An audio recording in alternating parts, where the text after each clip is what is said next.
Thank God, first of all. I want to thank God for life, health, and strength.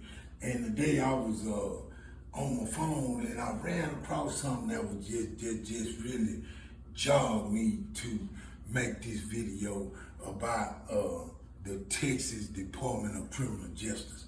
A lot of us have someone that we love, or we have family members that has either been a part of this system, or either they are still a part of it.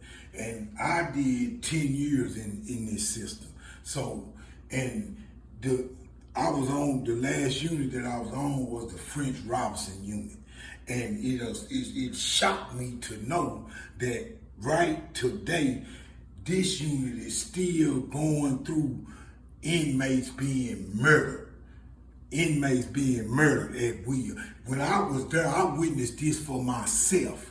I witnessed inmates getting murdered, and then the warden and different public figures end up getting on TV justifying the murder. That we, as inmates, witness ourselves with our very own eyes. And then they would get on TV and justify it. So this same thing, this is 20-some years later. I was released in 2000. This is 2022. And this is still something that this same unit is dealing with. And I know a lot of people that has never been inside Texas prison system. Texas prison system, but most prison system was built on racism and slavery. And Texas is one of the 3 states that still, right today, do not pay their inmates for their labor. And they use an old law to justify this, that once you commit a crime, you can be held as a slave, which means I don't have to pay you. And I remember when it was TDC. TDC was the Texas Department of Corrections.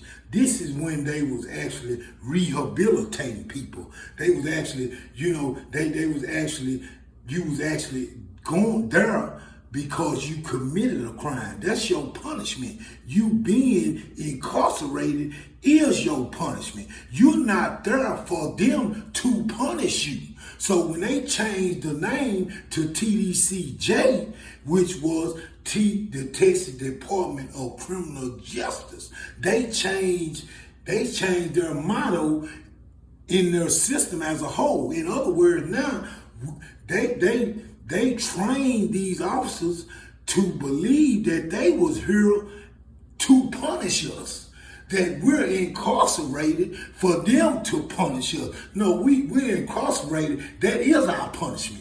Being away from our family, being away from society. You know what I'm saying? Not being able to do what you normally would do as a human being. So it is such a unhumane treatment of people that are, and most of the old facilities didn't have any type of luxury of air or none of that. When it was hot, it was hot. When it was cold, it was really, in other words, it was really cruel and unusual punishment. And the French Robinson unit, I went to that unit when they first opened. And when we got off the bus, they let us know that we are going to break you. We're going to do what we want to do to you, and it ain't nothing that you're going to be able to do about it, because the way a prison is ran is the way the warden want it ran. It's simple as that. If the warden is dirty, the whole unit is going to be programmed, the officers around him is going to be programmed to be that way. And that's the way they were. They were beating you in handcuffs, stomping you down. And if you go, and the record will reflect that I even filed a lawsuit on them and went to court and went through all of that, even back then in the early 90s. And this is still happening. This is still happening with this same facility. This facility been under investigation, TDC, and nothing was ever done. And it's a shame that, and I know a lot of it is because people, relatives are not conscious of the fact that this goes on, that these people are supposed to be upholding the law. But this is what Texas is built on, period. I just went to court on a civil case right in Gregg County, Texas, and it was ridiculous. The court system was just ridiculous. It don't even make sense for